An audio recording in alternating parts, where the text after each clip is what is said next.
Hi అండి. ఈరోజైతే నా బొమ్మల కొలువు డే 4 అండి. ఇవాళ అమ్మవారికి పులిహోర అయితే నైవేద్యానికి చేసిన నేను. సో, మనం ఒక బొమ్మనైతే యాడ్ చేయాలి గదా! ఇవాళొచ్చేసి మదర్ అండ్ బేబీ బొమ్మనైతే యాడ్ చేసిన నేనక్కడ. సో, ఇంక పూజ అయితే స్టార్ట్ చేసుకున్నా అండి బొమ్మని యాడ్ చేసి.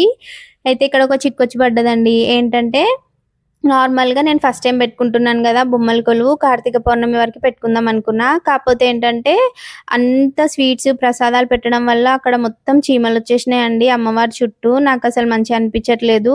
అదే కాకుండా పిల్లలు గూడా బొమ్మలన్నీ కదిలిచ్చేస్తున్నారు బయట ఆడేసి వచ్చి. సో, ఇంక అది గూడా నాకు మంచిగా అనిపించట్లేదు. ఇంకా పిల్లలతో అవ్వట్లేదని జెప్పి 5 డేస్‌కే కదిలిద్దాం అనుకుంటున్నా అండి. సో, రేపటికి 5 డేస్ అవుతది గాబట్టి అమ్మవారిని రేపు పూజ జేసి కదిలిచ్చేస్తా అండి. ఇంక నేను మంగళహారతి అయితే ఇస్తున్నా. అయితే మన కెమెరామాన్ బన్నీ ఉండి ఏమంటున్నాడంటే, "మేడం మీరు సాంగ్ పాడుతున్నారు గానీ నాకే ఇనిపించట్లేదు. ఇంక అమ్మవారికి ఏమి ఇనిపిస్తది" అని అడుగుతున్నాడు. సో, నాకైతే చాలా మొహమాటం అండి.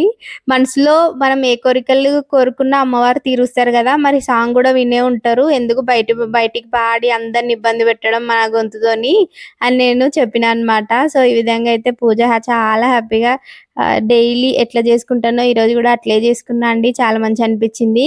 కాపోతే చిన్న డిసప్పాయింట్‌మెంట్ ఏంటంటే అదే అండి కార్తీక పౌర్ణమి వరకు ఉంచుకుందాం అనుకున్నా. కానీ సిట్యుయేషన్స్ వల్ల 5 డేస్‌కే కదిలియాల్సొస్తుందండి.